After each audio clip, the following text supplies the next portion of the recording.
में धागा डालना, और फोर्थ ऑप्शन है चलना और दौड़ना।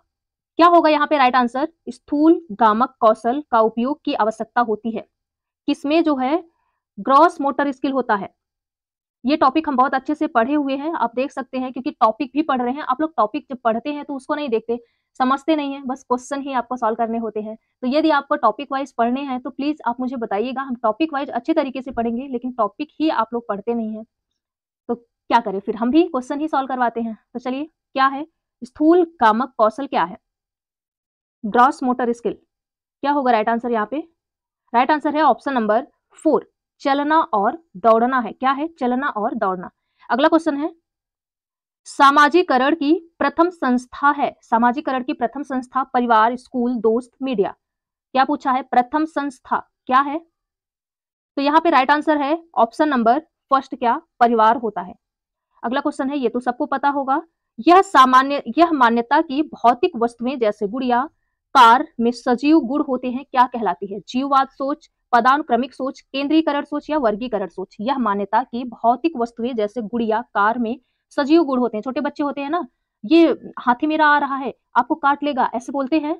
तो जो गुड़िया होती है, गुड़िया मेरी उसको भूख लगा है, वो भी खाना खाएगी, और कार चलता है, तो यानी सजीवता का गुण किस में आता है और क्या कहलाता है? तो इसका राइट आंसर होगा ऑप्शन नंबर फर्स्ट, जीववादी सोच में। बच्चा सोचता है कि जैसे हम जिंदा हैं, हमको भूख लगती है, वैसे हमारा जो ये गुड़िया है, जो ये छोटा सा जिसके खिलौना है, ये भी जो है इसको भी भूख लगा है। कार जो है, मेरा भी कार चलता है, पापा की कार की तरह मेरा भी कार चलता है। तो जीववाद क्या होता है? जीववादी सोच बच्चों में होती है यहाँ पे। चलिए अगला क्वेश्चन देखते हैं। ये है क्या? अभिकथन। थोड़ा सा लॉन्ग क्वेश्चन आने लगा। अभिकथन एक, 4 वर्षीय रिया लंबे और चौड़े 2 बर्तन में एक ही समय में समान मात्रा में पानी डालते समय बर्तनों की ऊंचाई और चौड़ाई को एक ही समय में ध्यान में नहीं रख पाती है। कारण आर है, जीन पियाजे के अनुसार रिया संज्ञानात्मक विकास के पूर्व संक्रियात्मक चरण में है। सही विकल्प का चुनाव करना है। ऑप्शन ए और आर दोनों सही है, और आर ए की सही व्याख्या कर रहा है। सेकंड ऑप्शन है ए और आर दोनों सही है, आर जो है वो ए की सही व्याख्या नहीं करता। ऑप्शन थर्ड है ए सही है लेकिन आर गलत है। ऑप्शन फोर्थ है क्या? ए और आर दोनों गलत है। क्या होगा यहाँ पे राइट आंसर? क्या होगा राइट आंसर? क्या है क्वेश्चन? 4 वर्षीय रिया लंबे और चौड़े 2 बर्तनों में एक ही समय में समान मात्रा में पानी डालते समय बर्तनों की ऊंचाई और चौड़ाई को एक ही समय में ध्यान में नहीं रख पाती है। कारण आर कहता है, जीन पियाजे के अनुसार रिया संज्ञानात्मक विकास के पूर्व संक्रियात्मक चरण में है। क्या होगा राइट आंसर इसमें? दोनों बातें ठीक है या दोनों बातें नहीं ठीक है? क्या होगा राइट आंसर?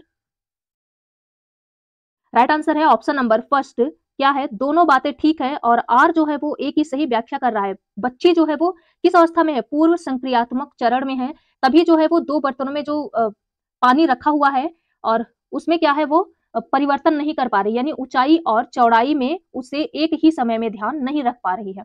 चलिए, जैसे एक ग्लास होता है ना, अब ये पतला सा ग्लास है, पानी उतना ही आ रहा है इसमें, ये पतला है, और ये जो है छोटा है बट क्या है, ये छोटा है बट चौड़ा है। अब पानी दोनों ग्लास में पूरा भरा हुआ है, इसमें भी, और ये पानी निकाल के जब इसमें डाल दिया जाएगा तो ये बोलेगा कि इसमें पानी ज्यादा हो गया है, और यही पानी निकाल के जब इसमें डाला जाएगा तो ये बोलेगा इसमें पानी कम है और इसमें ज्यादा है। तो बच्चा किस अवस्था में होता है? पूर्व संक्रियात्मक चरण में होता है। चलिए अगला क्वेश्चन है यहाँ पे, संकेतों व अन्य तरीकों द्वारा बच्चों को जरूरत पड़ने पर मदद करना किसका उदाहरण है? किसका उदाहरण है? संकेतों या अन्य तरीकों द्वारा बच्चों को जरूरत पड़ने पर मदद करना किसका उदाहरण है? यहाँ पे एक ट्रिक से आप समझेंगे, जैसे कहते हैं ना कि मैथ सॉल्व करते हैं, या फिर कोई क्वेश्चन आपको नहीं समझ में आ रहा है, जो पॉजिटिव और निगेटिव वर्ड होते हैं, कहते हैं कुछ ऐसे कीवर्ड आपको बताएंगे। यदि आपको पेडागोजी के क्वेश्चन नहीं सॉल्व करने आ रहा है, नहीं समझ में आ रहा है, तो आप उस कीवर्ड से अपने क्वेश्चन सही कर सकते हो। तो यहाँ पे क्या है, हम आपको संकेत दे रहे हैं कि यदि ये वर्ड आपको दिखे तो ये क्वेश्चन आपका सही होगा। तो ऐसे ये भी है, संकेतों या अन्य तरीकों द्वारा बच्चों को जरूरत पड़ने पर मदद करना किसका उदाहरण है? किसका उदाहरण है? पाठ, पुनर्बलन, अनुबंधन या संज्ञानात्मक द्वंद्व। किसका उदाहरण है? क्या होगा राइट आंसर यहाँ पे? राइट आंसर है ऑप्शन नंबर फर्स्ट, पार्ट या ढांचा, इसके फोल्डिंग। चलिए अगला क्वेश्चन देखते हैं।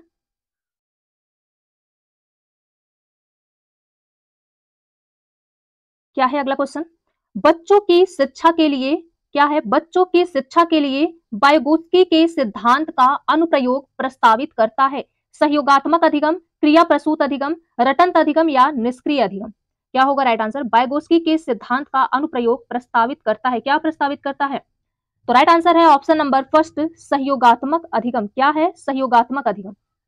चलिए अगला क्वेश्चन है यहाँ पे, कोहलबर्ग के नैतिक विकास के किस चरण में व्यक्ति अपने व्यवहार या व्यवहार के परिणाम के बजाय दूसरों की अपेक्षानुसार कार्य करता है? कोहलबर्ग टॉपिक भी पढ़े हैं आप लोग, देख लीजिएगा। टॉपिक पढ़ने के बाद ही जब क्वेश्चन सॉल्व करेंगे ना, तभी अच्छे तरीके से समझ में आएगा। कोहलबर्ग के नैतिक विकास के किस चरण में व्यक्ति अपने व्यवहार के परिणाम के बजाय दूसरों की अपेक्षानुसार कार्य करता है? पूर्व संक्रियात्मक चरण, पूर्व परंपरागत चरण या पश्च परंपरागत चरण? क्या होगा राइट आंसर इसमें? क्या है? कोहलबर्ग के नैतिक विकास के किस चरण में, कोहलबर्ग के नैतिक विकास के किस चरण में व्यक्ति अपने व्यवहार के परिणाम के बजाय दूसरों की अपेक्षानुसार कार्य करता है? क्या होगा राइट आंसर? यहाँ पे राइट आंसर है ऑप्शन नंबर थर्ड, परंपरागत चरण में। यहाँ पे क्या है? यहाँ पे ये दूसरों के क्या है, दूसरों की मदद करता है खुद महान बनने के लिए। मतलब इसे इसका जो व्यवहार होता है इस बच्चे का, यहाँ पे ये होता है कि लोग मुझे क्या कहेंगे इससे मुझे मतलब नहीं है, बल्कि हमें मदद करनी चाहिए और हम मदद करेंगे। तो यहाँ पे है अपने व्यवहार के परिणाम के बजाय दूसरों की अपेक्षानुसार कार्य करता है, परंपरागत चरण है। चलिए अगला क्वेश्चन है, एक प्रगतिशील कक्षा परीक्षा केंद्रित होती है, पाठ्यपुस्तक केंद्रित होती है, शिक्षक केंद्रित होती है या विद्यार्थी केंद्रित होती है? एक प्रगतिशील कक्षा कैसी होती है? क्या होगा राइट आंसर? राइट आंसर है ऑप्शन नंबर 4, विद्यार्थी केंद्रित होती है। कैसे? विद्यार्थी केंद्रित होती है। अगर बच्चा जो है क्वेश्चन नहीं करेगा, शांत रहेगा, सिर्फ परीक्षा पर ही बल दिया जाएगा, रटंत पद्धति का प्रयोग होगा, सिर्फ किताबी ज्ञान उसको दिया जाएगा, तो ये सब क्या है, इसमें बच्चा जो है वो प्रगति नहीं करेगा, सिर्फ उतना ही जानेगा, जैसे कहते हैं ना कूप मटूक बन के रह जाएगा। तो विद्यार्थी केंद्रित होनी चाहिए, जिज्ञासु बनाना चाहिए बच्चे को। एक प्रगतिशील कक्षा कैसी होनी चाहिए? विद्यार्थी केंद्रित होनी चाहिए। चलिए अगला क्वेश्चन है, रेणु एक विद्यालय में परामर्शदाता है। हार्वर्ड गार्डनर के सिद्धांत के अनुसार प्रभावी परामर्शदाता के रूप में उसके पास कौन सी बुद्धि होनी चाहिए? रेणु एक विद्यालय में परामर्शदाता है। हार्वर्ड गार्डनर के अनुसार, इनके सिद्धांत के अनुसार क्या है? प्रभावी परामर्शदाता के रूप में उसके पास कौन सी बुद्धि होनी चाहिए? भाषाई, स्थानिक, पारस्परिक या अंतर्वैयक्तिक या अंतःवैयक्तिक? कैसी बुद्धि होनी चाहिए? क्या होगा राइट आंसर इसमें? हार्वर्ड गार्डनर के सिद्धांत के अनुसार प्रभावी परामर्शदाता के रूप में उसके पास कौन सी बुद्धि होनी चाहिए? रेणु को विद्यालय में क्या है? परामर्शदाता है। क्या होगा राइट आंसर? राइट आंसर है इसमें ऑप्शन नंबर थर्ड। कैसी बुद्धि होनी चाहिए? तो अंतर्वैयक्तिक बुद्धि होनी चाहिए, पारस्परिक अंतर्वैयक्तिक बुद्धि होनी चाहिए। चलिए अगला क्वेश्चन है, राष्ट्रीय शिक्षा नीति 2020 के अनुसार एक शिक्षक को शिक्षण अधिगम प्रक्रिया के दौरान प्राइमरी स्कूल के बच्चों से संप्रेषण के लिए किस भाषा का प्रयोग करना चाहिए? केवल क्षेत्रीय भाषा का, केवल हिंदी भाषा का, केवल अंग्रेजी भाषा का, बच्चों की मातृभाषा का? राष्ट्रीय शिक्षा नीति 2020 के अनुसार एक शिक्षक को शिक्षण अधिगम प्रक्रिया के दौरान प्राइमरी स्कूल के बच्चों से संप्रेषण के लिए किस भाषा का प्रयोग करना चाहिए? किस भाषा का प्रयोग करना चाहिए? राइट आंसर है ऑप्शन नंबर 4, क्या बच्चों की मातृभाषा का प्रयोग करना चाहिए। अगला क्वेश्चन है यहाँ पे, 5 साल की वैशाली ने अपनी माँ से कहा, माँ मुझे अमित की तरह फुटबॉल चाहिए। वैशाली का जवाब देते हुए उसकी माँ ने कहा, फुटबॉल से तो केवल लड़के खेलते हैं, मैं तुम्हारे लिए एक छोटी सी प्यारी सी गुड़िया लाऊंगी। माँ का जवाब क्या कहलाता है? जेंडर भूमिका में लचीलापन, लिंग समता, लिंग रूढ़िबद्धता या लिंग प्रासंगिकता? क्या कहलाता है? छोटी बच्ची है 5 साल की वैशाली, अपने माँ से कह रही है, माँ मुझे भी अमित की तरह फुटबॉल चाहिए। तो माँ क्या कह रही है? नहीं, तुम क्या हो, तुम लड़कों की तरह, लड़के जो है फुटबॉल लड़के खेलते हैं, तुम्हारे लिए मैं छोटी सी गुड़िया लाऊंगी, छोटी सी प्यारी सी गुड़िया लाऊंगी। माँ का जवाब क्या दर्शाता है यहाँ पे? क्या होगा राइट आंसर? राइट आंसर है ऑप्शन नंबर थर्ड, लिंग रूढ़िबद्धता को दर्शाता है कि लड़कियां सिर्फ गुड़िया से ही खेलती हैं। चलिए अगला क्वेश्चन है, बच्चों का नामनीकरण व उन्हें वर्गों में बांटना, बच्चों का नामनीकरण या उन्हें वर्गों में बांटना क्या कहलाता है? अर्थपूर्ण सीखने को बढ़ावा देगा व सुसाधित करेगा। और ऑप्शन सेकंड है बच्चों के समूह में हीनता और सीखने की लाचारी को जन्म देगा। ऑप्शन थर्ड है सभी बच्चों के अधिगम की जरूरतों को पूरा करने के लिए एक सकारात्मक रणनीति है। ऑप्शन फोर्थ है बच्चों के आत्मसम्मान और प्रदर्शन पर कोई प्रभाव नहीं डालेगा। बच्चों का नामीकरण व उन्हें वर्गों में बांटना क्या कहलाता है? क्या कहलाता है? क्या होगा राइट आंसर इसमें? राइट आंसर है ऑप्शन नंबर सेकंड, बच्चों के समूह में हीनता और सीखने के लाचारी को जन्म देगा। बच्चों का नामनीकरण या उन्हें वर्गों में बांटना कि तुम क्या है, तुम जो है ब्राह्मण हो और तुम जो है महार हो, ऐसे ऐसे करके उनको जाति वर्ग में बांटना, तो इससे क्या होगा? बच्चों में हीनता का भाव पैदा होगा। ये दिव्यांग है, ये ऐसे है, मतलब सभी को अलग अलग तरीके से बांटना, ये क्या है? बच्चों में हीनता और सीखने में लाचारी को जन्म देगा। चलिए अगला क्वेश्चन है, सतत व समग्र मूल्यांकन के क्या मायने हैं? सतत व समग्र मूल्यांकन के क्या मायने हैं? विद्यार्थियों की एक दूसरे से तुलना करना, बच्चों के व्यापक विकास से जुड़ी सभी स्कूली गतिविधियों के आकलन के सभी पहलुओं को शामिल करना, केवल शैक्षिक गतिविधियों के आधार पर बच्चों के प्रदर्शन का मूल्यांकन करना, 5 साल के अंत में बच्चों को मूल्यांकन करना, साल के अंत में बच्चों का मूल्यांकन करना, उनकी अगली कक्षा में पदोन्नति का निर्णय लेने के लिए मूल्यांकन। क्या होगा यहाँ पे राइट आंसर? सतत व समग्र मूल्यांकन के क्या मायने हैं? सतत व समग्र मूल्यांकन के क्या मायने हैं? क्या होगा राइट आंसर इसका?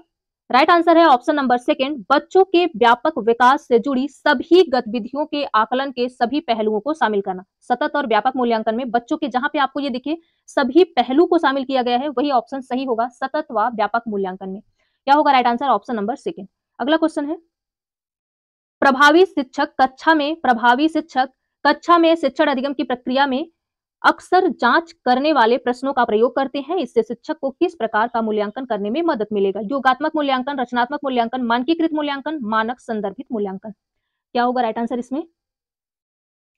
राइट आंसर है ऑप्शन नंबर सेकंड, रचनात्मक मूल्यांकन। बच्चा कैसा होना चाहिए? बच्चा जो है यदि क्रिएटिविटी करता है और कुछ नया सीखता है, खुद से कुछ करता है, तो इसमें क्या है? उसके अधिगम में वृद्धि होगी और वो क्या है? प्रतिभाशाली बच्चा बनेगा। तो इसमें क्या होता है? रचनात्मक मूल्यांकन अधिक प्रभावी है। अगला क्वेश्चन है, एक समावेशी कक्षा में शिक्षिका की क्या भूमिका है? एक समावेशी कक्षा में शिक्षिका की क्या भूमिका है? बच्चों की विविध जरूरतों का पता लगाना व उसका ख्याल रखना, केवल कुछ खास विद्यार्थियों पर ध्यान देना, बच्चों को उसकी अकादमिक क्षमता के आधार पर पहचानना व उनका पृथक्करण करना, खास जरूरतों वाले बच्चों को विशेषज्ञ के पास भेजना व सुनिश्चित करना कि उन्हें अलग संकाय में पढ़ाया जाए। क्या होगा राइट आंसर इसका? एक समावेशी कक्षा में शिक्षिका की क्या भूमिका है? राइट आंसर है ऑप्शन नंबर फर्स्ट, बच्चों की विविध जरूरतों का पता लगाना व उनका ख्याल रखना। अगला क्वेश्चन है, विविध समूह के विद्यार्थियों के शिक्षण के दौरान एक शिक्षिका को क्या ध्यान में रखना चाहिए? हर विद्यार्थी को स्वीकारना व सम्मान देना, सांस्कृतिक विभिन्नताओं को अनदेखा करना, सुसंगत संप्रेषण बनाए रखना, अप्रत्यक्ष निर्देश देना, विद्यार्थियों को स्वायत्तता व लचीलापन देना। पुट में आंसर देने हैं। ऑप्शन फर्स्ट है फर्स्ट, सेकंड और थर्ड। ऑप्शन सेकंड है सेकंड, थर्ड और फोर्थ। ऑप्शन थर्ड है फर्स्ट, थर्ड और फिफ्थ। ऑप्शन फोर्थ है थर्ड, फोर्थ और फिफ्थ। क्वेश्चन क्या पूछा जा रहा है? विविध समूह के विद्यार्थियों के शिक्षण के दौरान एक शिक्षिका को क्या ध्यान में रखना चाहिए?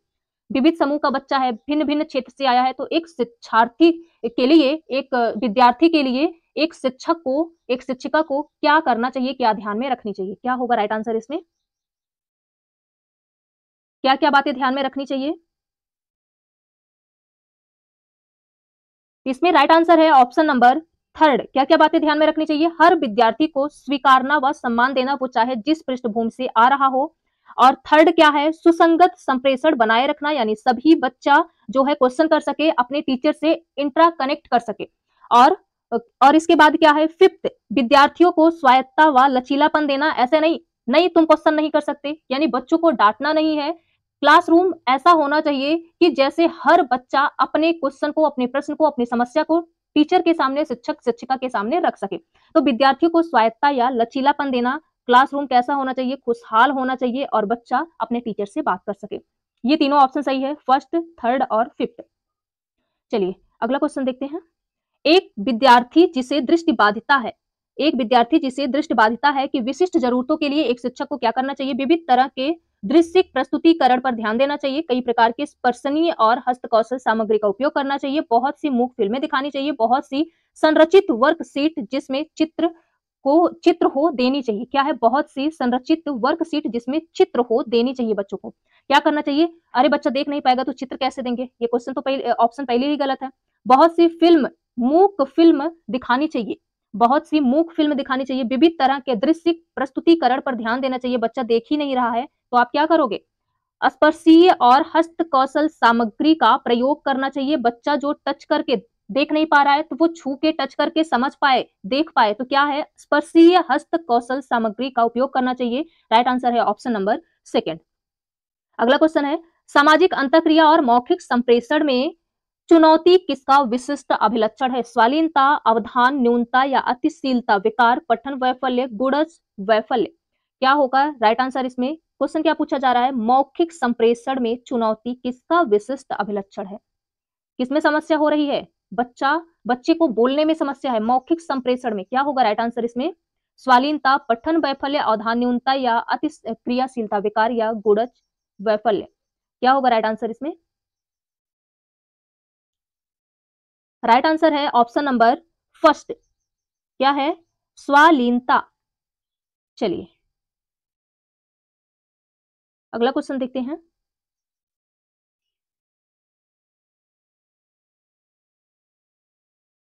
हाँ, शिक्षक बच्चों को विभिन्न रंगों वाली चिकनी मिट्टी देकर कहती है। क्या है? शिक्षक बच्चों को विभिन्न रंगों वाली चिकनी मिट्टी देकर कहती है कि उसके मन में जो आता है वह बनाए। इस माध्यम से वह बच्चों में डॉट डॉट को बढ़ावा देना चाहती है। सृजनात्मकता का, या रटना, या असहयोग, या अनुशासनहीनता का।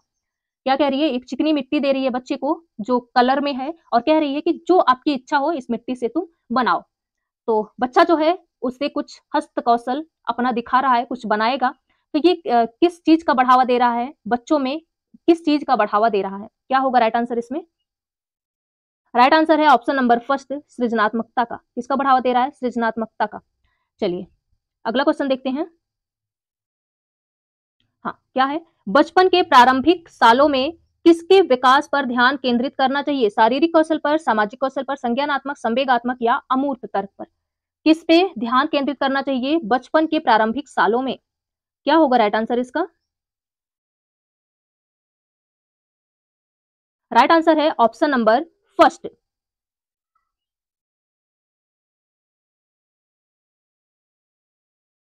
राइट आंसर है ऑप्शन नंबर थर्ड। किस किस पर ध्यान देंगे? शारीरिक कौशल पर भी और सामाजिक कौशल, क्योंकि बच्चा किस अवस्था में है? बचपना अवस्था में है, बचपन के प्रारंभिक सालों में है। तो किस पर? शारीरिक कौशल पर भी, सामाजिक कौशल पर और क्या है? संज्ञानात्मक क्षमता पर, संवेगात्मक कौशल पर। बच्चा छोटा है, वो बार बार गुस्सा कर रहा है तो आप उसे समझाओगे, यानी यदि वो छोटी छोटी बातों पर गुस्सा हो रहा है या आप कुछ कह रहे हो तो वो मना कर रहा है, हम ये एक्टिविटी नहीं करेंगे, या हम होमवर्क नहीं करके लेके आएंगे, हम नहीं पढ़ेंगे क्लासरूम में, या किसी बच्चे को क्या है बिना मतलब उसे जो है उसका पेन ले रहा है या उसे थप्पड़ लगा दे रहा है, तो आप क्या करेंगे? यहाँ पे उसको समझाएंगे, क्योंकि बच्चा जो है ये प्रारंभिक बचपना अवस्था में है। तो इसमें जो है आप इन कौशल का विकास करेंगे, शारीरिक, सामाजिक, संज्ञानात्मक और संवेगात्मक कौशल पर उसे जो है समझाएंगे, बताएंगे। अमूर्त तर्क किसमें आता है? अमूर्त तर्क ये किशोरावस्था में आता है। बच्चा जब बड़ा हो जाता है तो वो अमूर्त तर्क करने लगता है। तो राइट आंसर है option number third, first, second, third और फोर्थ। अगला क्वेश्चन है यहाँ पे, रचनावादी कक्षा में अर्थपूर्ण सीखना। अर्थपूर्ण सीखना क्या है? जानकारी के भंडार व उपयोजन से होता है। जानकारी का भंडारण व उपयोजन से होता है। अन्वेषण व अंतःक्रिया के द्वारा खोज की प्रक्रिया है। इनाम व सजा के प्रयोग से होता है। बारंबार वेधन तथा अभ्यास से होता है। ड्रिल विधि। क्या होगा? रचनावादी कक्षा में अर्थपूर्ण सीखना कैसे होगा? कैसे होगा? राइट आंसर है ऑप्शन नंबर क्या है? राइट आंसर है ऑप्शन नंबर सेकंड, अन्वेषण व अंतःक्रिया के द्वारा खोज प्रक्रिया। बच्चा रचनावादी यानी वो कुछ सीख रहा है। आप बच्चे को एक जो है क्या है वर्ग में विभाजित करोगे और बोलोगे कि जैसे कुछ क्रिएटिविटी करके लेके आए। आप ईवीएस पढ़ा रहे हो तो उसमें क्या कहोगे कि अपने आसपास जितने पेड़ पौधे हैं उनके नाम लिख कर लेके आना, और किस पेड़ में फल लगते हैं वो अलग लिखना, किस पेड़ में फल नहीं लगते वो अलग लिखना।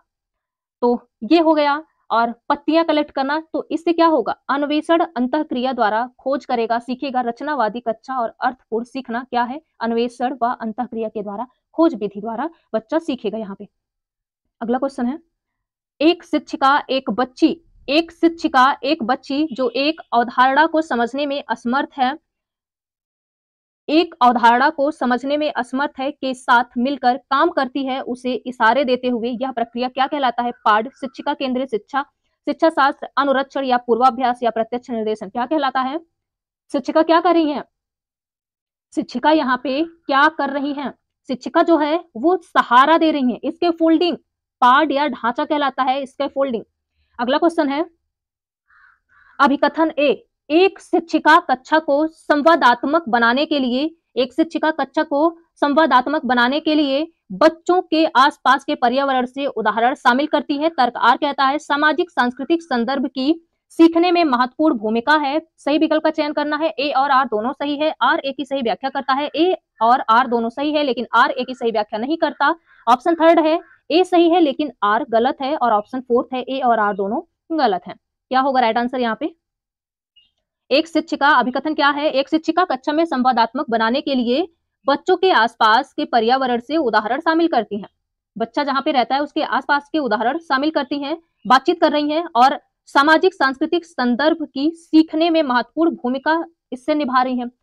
तो क्या कर रही हैं, क्या दोनों बातें ठीक हैं और एक दूसरे से कनेक्ट हैं, या फिर दोनों बातें ठीक नहीं है, या दोनों बातें ठीक हैं और क्या है, व्याख्या नहीं कर रहा है। इसमें क्या होगा राइट आंसर,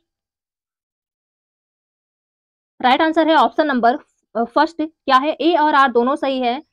आर जो है वो ए की सही व्याख्या कर रहा है।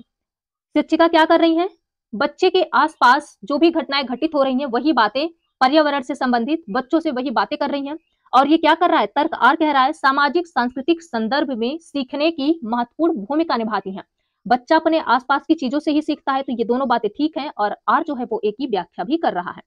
अगला क्वेश्चन है, निम्न में से क्या बच्चे के समस्या समाधान में बाधा उत्पन्न करेगा, समस्या को सही से पहचानना, समस्या को स्पष्टता से परिभाषित करना और पहले सुलझाई गई मिलती जुलती समस्याओं के बारे में सोचना, स्थिर रहना, वस्तुओं के इस्तेमाल के पारंपरिक तरीके पर स्थिर रहना। क्या होगा राइट आंसर, बच्चों के समस्या समाधान में बाधा उत्पन्न करेगा। क्या बाधा उत्पन्न करने वाला है यहाँ पे, तो राइट आंसर है ऑप्शन नंबर 4, वस्तुओं के इस्तेमाल के पारंपरिक तरीके पर स्थिर रहना।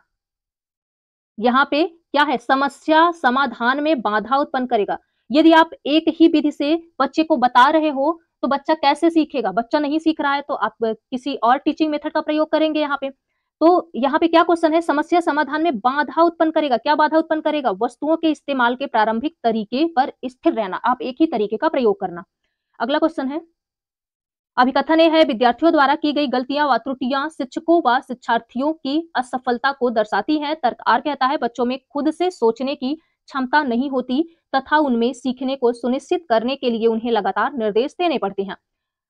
सही विकल्प का चयन करना है, ए और आर दोनों सही है, आर ए की सही व्याख्या कर रहा है, और ए और आर दोनों सही है, आर जो है वो ए की सही व्याख्या नहीं कर रहा है। ए सही है लेकिन आर गलत है, ए और आर दोनों गलत है। क्वेश्चन क्या पूछा जा रहा है, विद्यार्थियों द्वारा की गई गलतियां व त्रुटियां शिक्षकों व विद्यार्थियों की सफलता को दर्शाती हैं, और तर्क आर कह रहा है बच्चों में खुद से सोचने की क्षमता नहीं होती तथा उनके सीखने को सुनिश्चित करने के लिए उन्हें लगातार निर्देश देने पड़ते हैं। हमेशा आप बच्चे को टोकते रहते हो, हमेशा निर्देश देते हो, तभी बच्चा करता है, क्योंकि बच्चे में सोचने समझने की क्षमता ही नहीं है। क्या होगा राइट आंसर,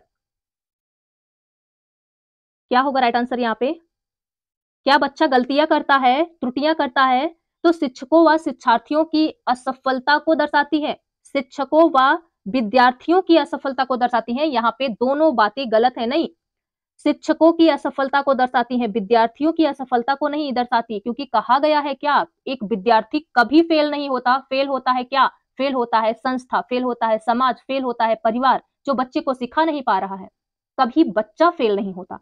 तो दोनों बातें क्या है, दोनों बातें गलत हैं। राइट आंसर होगा ऑप्शन नंबर 4, यहाँ पे दोनों बातें गलत हैं। चलिए अगला क्वेश्चन देखते हैं, निम्नलिखित में से कौन सा भाव नहीं है, स्मृति, क्रोध, प्यार, भय। क्वेश्चन क्या है, भाव नहीं है, कौन सा भाव नहीं है, इमोशन नहीं है, कौन सा इमोशन नहीं है, क्या नहीं है, स्मृति, क्रोध, प्यार, भय। स्मृति नहीं है, स्मृति याद करना नहीं है, क्रोध है, प्यार है, भय है, ये क्या है? ये जो है इमोशन है और स्मृति इमोशन नहीं है।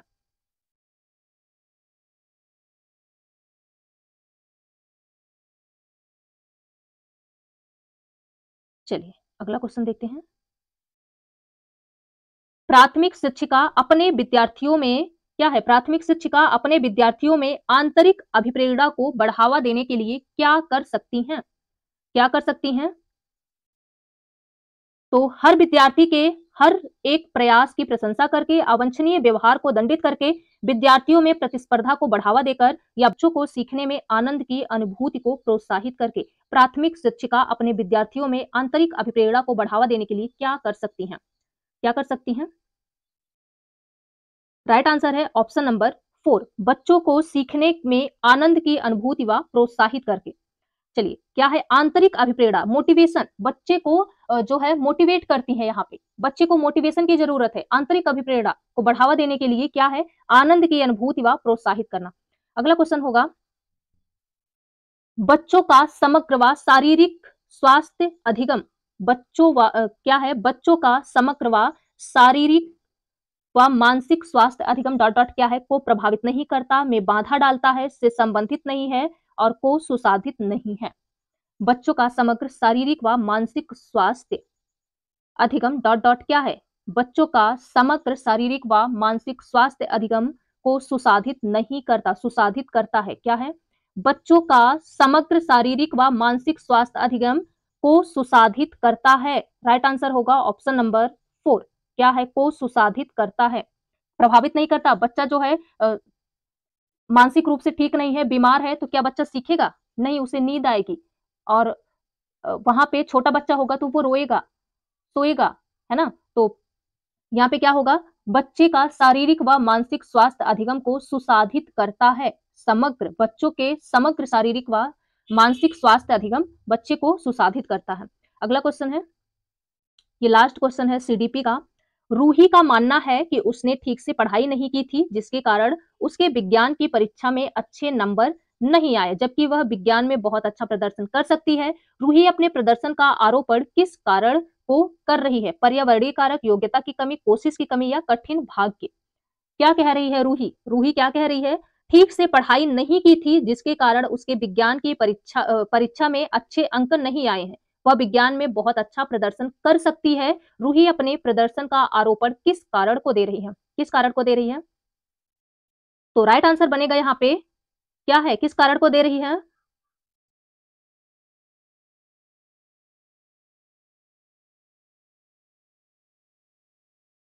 किस कारण को दे रही है? तो राइट आंसर है ऑप्शन नंबर 3, कोशिश की कमी। क्या कह रही है? कि उसने जो है ठीक से पढ़ाई नहीं की और यदि कोशिश की होती तो वह अच्छा अंक ले आ सकती है। कोशिश की कमी को बता रही है। तो ये रहे सीडीपी के टोटल 30 क्वेश्चन। आप लोग बताइएगा कितने क्वेश्चन के आंसर आपके सही थे। और ये पेपर है 28 दिसंबर 2022 का। ऐसे ही करके जितने ऑनलाइन शिफ्ट के एग्जाम हुए हैं वो सारे क्वेश्चन पेपर हम सॉल्व करेंगे। तो आप लोग देख लीजिए किस तरह से क्वेश्चन बने हुए हैं और यहाँ से आपको रिपीट हुए क्वेश्चन आपके एग्जाम में भी देखने को मिलेगा। सीटेट इस बार लास्ट है, यही कहेंगे अच्छे तरीके से अपनी तैयारी कर लीजिए और कम से कम 130 प्लस ही लेके आइए। और इसके बाद लाइफ टाइम तक हो गया है, फिर इस जन्म में आपको सीटेट का एग्जाम नहीं देना होगा। सिर्फ आप कहीं पर भी जो है शिक्षक बन सकते हैं किसी भी अदर स्टेट में। तो इसलिए आप सीटेट अच्छे तरीके से, अच्छे नंबर से, अच्छे तरीके से पढ़िए और अच्छे नंबर से क्वालिफाई करिए। तो चलिए यही करते हैं। सारे सब्जेक्ट की क्लासेस चल रही हैं। आप लोग थोड़ा सा यदि हेल्प करते हैं, सिर्फ एक लाइक, शेयर, सब्सक्राइब यदि करते हैं तो मुझे भी मोटिवेशन आता है और मैं भी आपके लिए और भी मेहनत करूंगी और सारे सब्जेक्ट की डेली क्लासेस होंगी, ये मैं आपसे वादा कर रही हूँ यदि आपका सपोर्ट रहा तो चलिए आज यही करते हैं। आज का सेशन पसंद आया हो, आपके लिए थोड़ा भी हेल्पफुल लगे तो एक लाइक शेयर सब्सक्राइब कर दीजिएगा। इतना तो कर ही सकते हैं मेरे लिए। Thanks for watching. Thank you so much.